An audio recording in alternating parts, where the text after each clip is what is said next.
It's the 8th century BCE. You're a spectator at one of the first ever Olympic Games taking place in ancient Greece. Your mind is entirely fixated upon the game taking place in front of you, be that chariot racing, wrestling, or even running. But at the very same time, there's an entirely different game taking place, the game of diplomacy. Now, this game is one that's actually keeping you safe and secure, especially at a time where the entirety of ancient Greece is suffering from hostilities.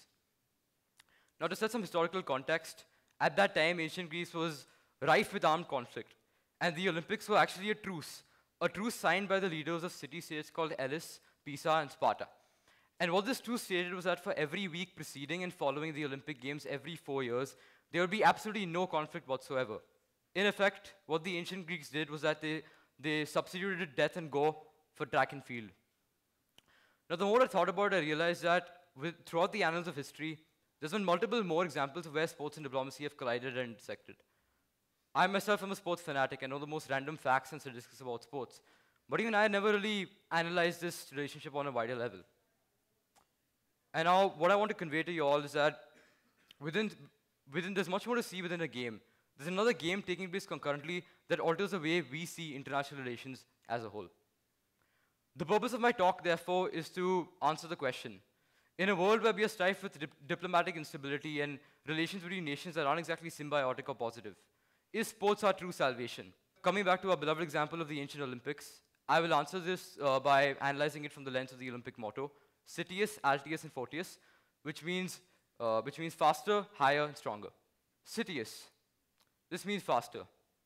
And you must be asking yourself, how on earth does sports accelerate the rate at which diplomacy takes place? Now, I'll illustrate this with an example, and it's one some of you may be familiar with. So this is essentially Japan in 1971. They were hosting the Table Tennis World Championships. By chance, the US and Chinese TT players, their captains, in fact, they actually met with each other and had a very fruitful conversation. In fact, the US captain, Glenn Cohen, stated that the Chinese are just like us. They're real, they're genuine, and they got feeling. Now, why this quote was quite evocative in nature was because at the time, the US and China's relations were motionless. They were completely frozen. The US and China actually were at loggerheads during the Korean War, for example. And for the next 20 years, there was nothing going on with those relations whatsoever. So now, the leaders of both nations, after hearing quotes like this, they realized that there was an avenue through which possible better relations could be pursued. And thus began ping-pong diplomacy. Richard Nixon and Henry Kissinger, the President and the Secretary of State of the US, respectively, were invited for the first time in history to China to engage in diplomatic discussions. And this was pretty fruitful, because by 1979, relations between the US and China had completely normalized. And this meant that any embargoes between the US and China were permanently lifted, economic trade routes, for example, and stuff opened, and there was a lot of political discussion that would now take place between both countries. Additionally, from quotes like this, we see that even though there was a sense of enmity and a sense of hesitation when it came to approaching another set of people, another race entirely, that had now completely eroded because there was a better understanding of what people from different countries were now like. And that's what sports does. It essentially delivered a complete knockout punch to any relations between countries that were unstable or otherwise motionless. The second example I will use is one that many of you might not be that aware of. It comes from the NBA and NFL, two leagues that are very commonly associated and celebrated within the United States only. So what the NFL and NBA have done is that they've tried to include geographical diversification as a very important part of their agenda. And the significance of this is that their aim is to globalize their sports. Now, they've done this through, for example, increased recruitment. I'm sure many of you are NBA fans, and you've heard of players like Luka Doncic from Slovenia, Rudy Gobert from France, and also Giannis Antetokounmpo, that was a mouthful, from Greece. And essentially, what these players have done is they've really come and they've dominated the league. They've honestly made it their own. And the thing about all these players is they've come from very humble backgrounds. Now, the fact that they're coming and dominating leagues of the caliber of the NBA demonstrates to people in their own countries, again, as I said, France, Slovenia, Cameroon, wherever. It indicates to those people that basketball and football are ways out of poverty traps. There's always an alternative, and these people are viewed upon as idols. And that's one very significant impact of sports, and how that helps countries get united, and how that helps people believe that there definitely is a way out. Another way the NBA and NFL have done this is through hosting games in foreign countries. And this, for example, is the Allianz Arena. It's the main stadium, essentially, in Munich. And this is taking place in, I think, it happened actually this year. The Tampa Bay Buccaneers and Tom Brady were playing. And as a result, the stadium was entirely jam-packed, as you could see. There's like thousands of people, thousands of Germans who have come to watch the game. Now, the thing is, these Germans, what they're doing outside the stadium is they're engaging in a quintessentially American tradition known as tailgating. And what happens in tailgating is that people, they have a lot of fun. They have alcoholic beverages before the game. They bet on who's going to win the match, and they really have a good time. And we see a clear example of how sports is proving to be a force through which culture can be exported. Now, this very American tradition of tailgating has now been transported from the US to Germany. And while it may seem like a very minor thing, on a larger scale, when we look at diplomacy as a wider concept, we see that there's a better, much more improved cultural understanding of different nations. People in Germany understand what people in America are like and vice versa. And therefore, it's evident that sports helps increase the rate at which globalization takes place, be it through recruitment, for example, of people from different countries, or also cultural exports, as we saw with the case of tailgating. Alt yes. This means higher. Now, I'm sure all of you are following the Qatar World Cup quite ardently. That's obviously the quarterfinals taking place. Go Brazil. But this is Qatar as it is today. But that really wasn't the case a few decades back. A few decades ago, Qatar suffered from what was known as the Dutch disease.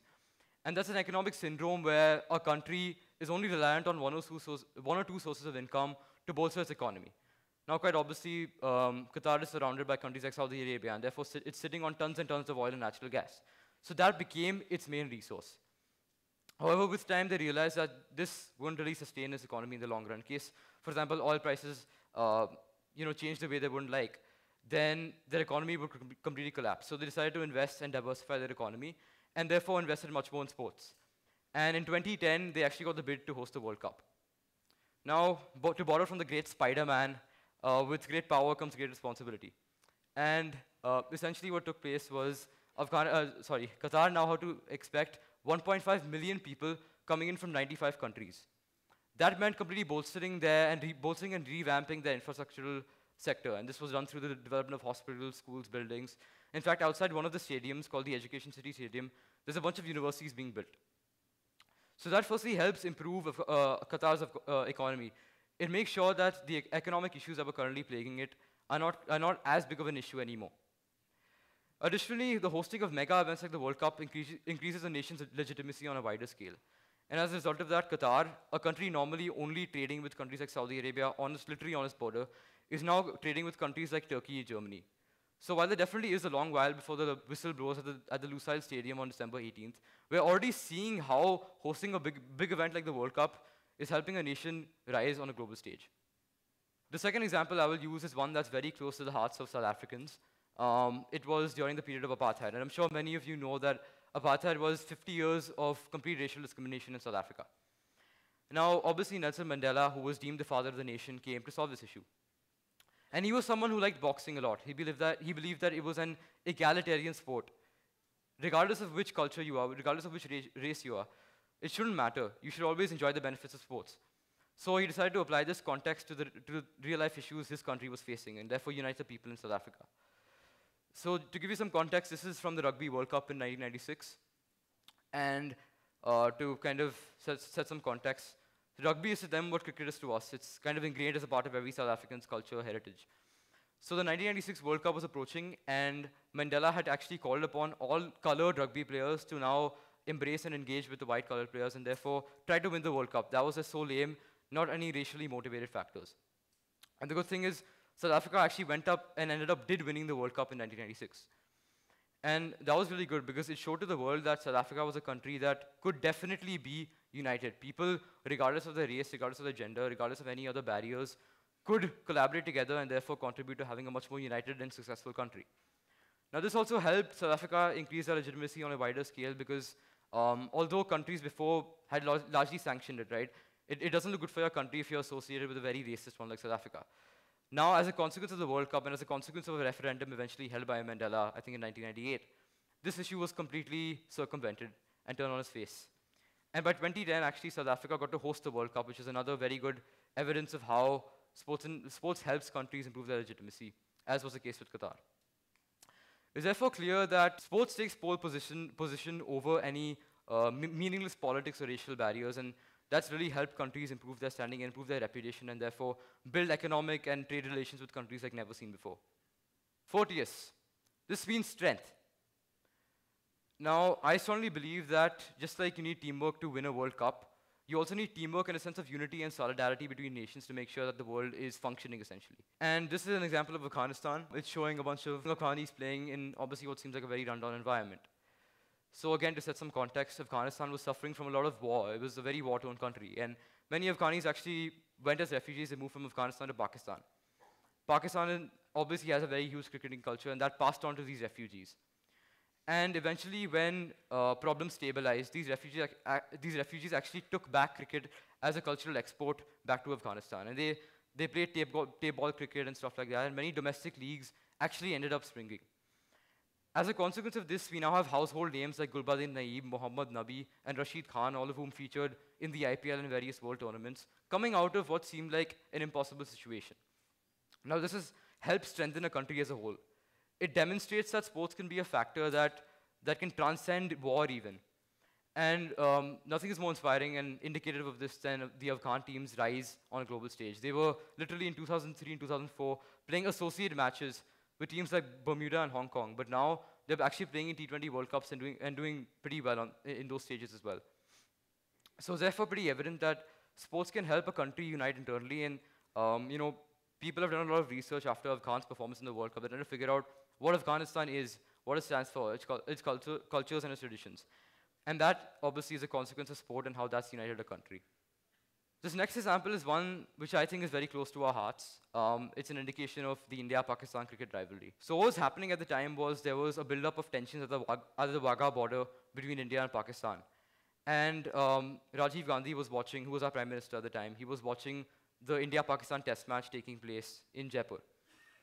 So he actually called upon and formally invited the Pakistani president, Zia-ul-Haq, to come and watch the game with him.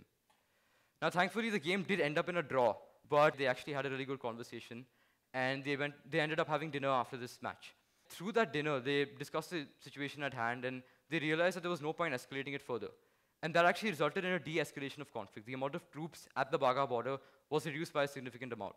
What this indicates about sport is that it provides sometimes a very informal way for leaders to connect and collaborate on a wider scale. Normally, there's a very pressurizing issue of having media scrutiny on you.